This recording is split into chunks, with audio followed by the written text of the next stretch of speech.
Sir जय Hind. Doctor Mahendra Singh, जय हिंद। बहुत बहुत शुक्रिया समय देने के लिए। Thank you sir.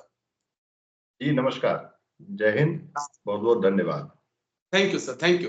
डॉक्टर साहब, बहुत अहम मुद्दे पर आज मैंने आपको बात करने के लिए आमंत्रित किया है कि आप आइए, थोड़ा सा समझाइए जिस प्रकार से बांग्लादेश के हालात बदले हैं और जिस प्रकार से वहां पर हम देख रहे हैं कि चीन पाकिस्तान की अब घुसपैठ बढ़ती जा रही है, राजनीतिक खासकर। जिस प्रकार से नेपाल के प्रधानमंत्री केपी ओली शर्मा अब चीन की यात्रा कर कर आए और कहने लगे भारत को भी बीआरआई में शामिल हो जाना चाहिए।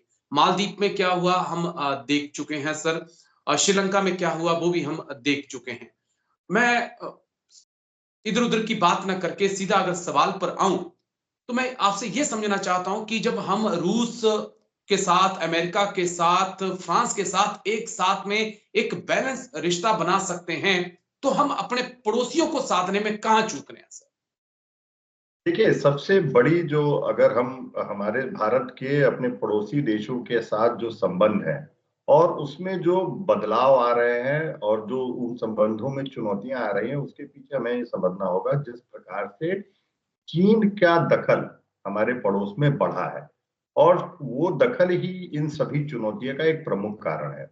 उसके अलावा अगर हम बांग्लादेश की चर्चा करें तो वहां पे अमेरिका जैसी महाशक्ति का भी नाम आ रहा है जो दखल अंदाजी कर रहे हैं। तो जी। एशिया में ये चुनौतियां हैं और मुझे लगता है कि भारत इन चुनौतियों का सामना करने में सक्षम है। ये क्षणिक है। आप देखिए श्रीलंका की अगर हम बात करें तो श्रीलंका में भी जो वहाँ के लीडरशिप थी उन्होंने चीन की जो भूमिका रही है उसके बारे में बहुत देर से आगाह हुए, लेकिन देर आए दुरुस्त आए और उनको जब उनके आर्थिक स्थिति बहुत खराब थी, लोगों ने तख्ता पलट कर दिया, उसके बाद भारत ही ऐसा देश था जो उनके साथ खड़ा हुआ और वापस श्रीलंका जो है एक वहां नॉर्मलाइजेशन की तरफ बढ़ रहा है।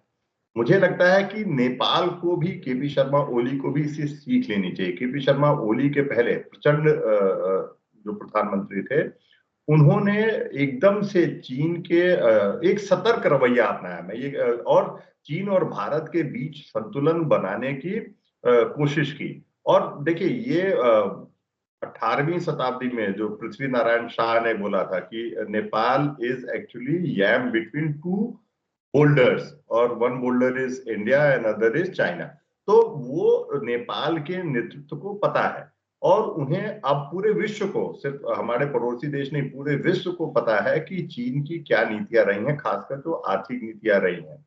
वो और पाकिस्तान जिस तरीके से जूझ रहा है, पाकिस्तान में आप देखिए कि जो उनके प्रोजेक्ट्स हैं उनके खिलाफ लोग सड़कों पे हैं और अब तो ये बात हो रही है कि चीन ने साफ कह दिया है कि हम अपने सुरक्षा कर्मी जो है वहां लाएंगे। और तो कहीं कहीं पाकिस्तान अपनी सॉवरेंटी से, संप्रभुता से समझौता कर रहा है। तो क्या बाकी देश भी, पड़ोसी देश भी ऐसा करेंगे? इन चुनौतियों के लिए सिर्फ हम अपनी सरकार को जिम्मेदार नहीं ठहरा सकते, क्योंकि जो अंतर्राष्ट्रीय राजनीति है उसमें विभिन्न जो प्लेयर्स हैं, एक्टर्स जी। हैं, जो जो अंतर्राष्ट्रीय जो ग्लोबल स्ट्रक्चर्स हैं, जो संरचना में बदलाव आता है उसके कारण भी ये संबंध प्रभावित होते हैं। तो जिसमें जो प्रमुख कारण है वो मुझे लगता है कि चीन का जो प्रभाव है वो बढ़ा है, खासकर जो आर्थिक रूप से वो हस्तक्षेप कर रहा है। कहीं न कहीं चीन कोशिश कर रहा है कि जिस तरीके से एक समय अमेरिका कोल्ड वॉर के शीत युद्ध के जरिए जो रिजीम चेंज की बात होती थी कि अपने हित वाली अपने विचारधारा वाली और अपने हित वाली सत्ता को इन विकासशील देशों में स्थापित करना। तो ये नई चुनौतियां हैं भारत के समक्ष। अगर हम मालदीव देखें, मालदीव भी देर से उनको समझ में आया मोइजू को, और जो है वो कोशिश की जा रही है कि भारत के साथ किस तरीके से संबंधों को बेहतर बनाया जाए। तो मुझे लगता है केपी शर्मा ओली राजनीति से प्रेरित होकर इस तरीके के बयान दे रहे हैं और उनका एक भारत विरोधी रवैया रहा है शुरू से। जिस तरीके से मानचित्र में परिवर्तन की बात हो और रुपए पे जो है उसमें परिवर्तन की बात हो, तो ये उनका भारत विरोधी एक रवैया रहा है और वो हमारे फॉरेन पॉलिसी एस्टैब्लिशमेंट उससे अवगत है। तो हम उस हिसाब से अपना कार्य कर रहे हैं। लेकिन इसके साथ ही अभी भी देखिए जो हाइड्रो पावर प्रोजेक्ट्स को लेके जो सहमति बनी थी प्रचंड के रिजीम में, वो हम उनसे किस प्रकार से ऊर्जा खरीद रहे हैं। और इतना ही नहीं, बांग्लादेश में भी जो है ऊर्जा देने की बात कर रहे हैं ट्रांजिट के तौर पे। तो तमाम हमने कोशिश की है ये तमाम चुनौतियों के बावजूद कि हमारे जो पड़ोसी देश हैं उनसे हमारे रिश्ते जो है वो कायम रहे, बेहतर रहे, मित्रतापूर्ण रहे, क्योंकि हम जानते हैं कि हम we can't change the neighbours, हम पड़ोसी को नहीं बदल सकते। हम दोस्त बदल सकते हैं, मित्र बदल सकते हैं, लेकिन पड़ोसी को नहीं बदल सकते। नहीं बदल सकते। मैं 2 पॉइंट आपसे समझना चाह रहा हूँ क्योंकि मैंने ये मुद्दा आज इसलिए उठाया जिस प्रकार से बांग्लादेश में तख्ता पलट हुआ, उससे पहले शेख हसीना चीन गईं और कई बार ऐसा लगता है कि हम लास्ट मोमेंट में जागते हैं। हमने अ, जिस प्रकार से मालदीव में भी मुइज़ू ने इंडिया आउट अभियान चलाया, भारत समर्थक राष्ट्रपति को पद से हटा दिया गया, भारत विरोधी एक लहर वहां पर पैदा की गई। उसके पीछे चाहे चीन का रोल हो, चाहे आईएसआई का रोल हो, कुछ वैसे ही नेपाल में प्रचंड को हटाकर ओली सत्ता में बैठ गए। कुछ बांग्लादेश में वैसा हुआ, शेख हसीना का तख्ता पलट कर दिया गया और लास्ट मोमेंट में जाकर हम एक्शन ले रहे हैं। तो क्या हम पहले नहीं ये चीजें कर सकते हैं या कर रहे हैं दिखाई नहीं पड़ती हैं सर, नहीं या फिर हमें देखिए, मालूम नहीं होता दुश्मन इतनी बड़ी चाल चल रहा है? नहीं देखिए, क्योंकि वो ये हमेशा से चर्चा में रहा है, कोई ऐसा नहीं जानता कि कब मोइजू किस प्रकार से इंडिया आउट जो है अभियान चला रहे हैं। निश्चित रूप से भारत की जो फॉरेन पॉलिसी एस्टेब्लिशमेंट है, मैं कहीं मानता हूं कि कुछ लेक्सिटीज हैं। शायद हम हमारा रिस्पांस जो है वो उतना टाइमली नहीं होता है और वो जो होना चाहिए तमाम, क्योंकि आज की जो हम बात करें अंतर्राष्ट्रीय राजनीति की, तो तमाम और चुनौतियां होती हैं और झटके भी लगते हैं। अमेरिका जैसे देशों को आप देखिए अफगानिस्तान में किस तरीके से उसको चुनौती मिली और तमाम ऐसे झटके लगते हैं, लेकिन फिर भी हमें जरूरत है कि हम अपने जो विदेशी नीति से संबंधित जो हमारे संस्थान है, संगठन है, वो और ज्यादा प्रोएक्टिव भूमिका में आए।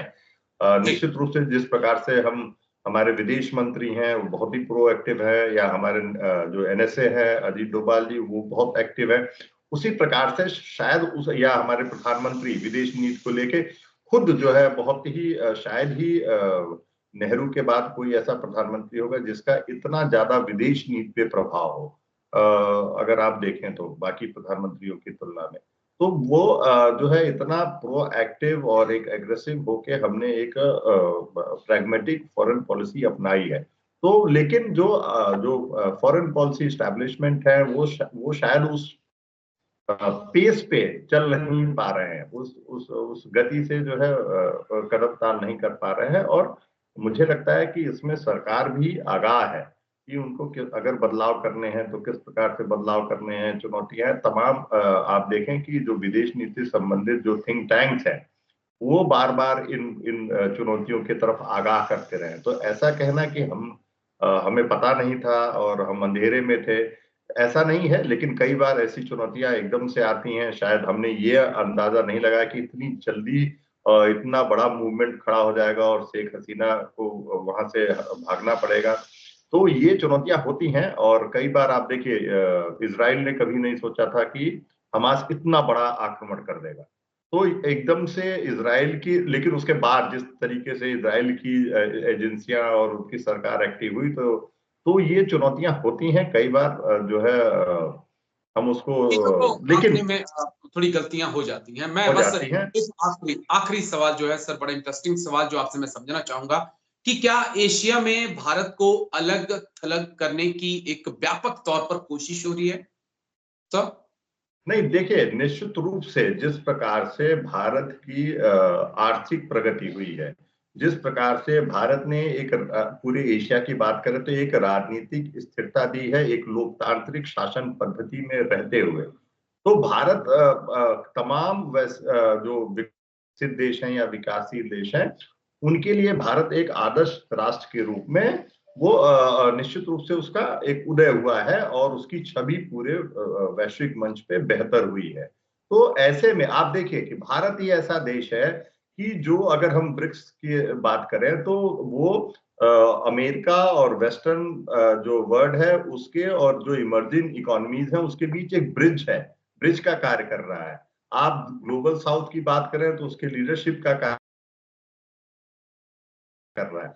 ऐसे दुश्मन होना, भारत को घेरना, भारत को एशिया में ही सीमित रखना, निश्चित रूप से ऐसी कोशिश की जा रही है। और जिसमें खासकर मुझे लगता है कि जहां एक तरफ चीन की प्रमुख भूमिका है, उसके साथ ही अमेरिका भी संदेह के घेरे में है कि तमाम उसके बावजूद जो है जिस प्रकार से खासकर बांग्लादेश में जो गतिविधियां हुई उसके बाद कि अमेरिका भी नहीं चाहता है कि भारत एक बड़ी शक्ति के रूप में उभरे, और शायद वो चीन के साथ जो हुई भूल है वो दोबारा नहीं दोहराना चाहता है।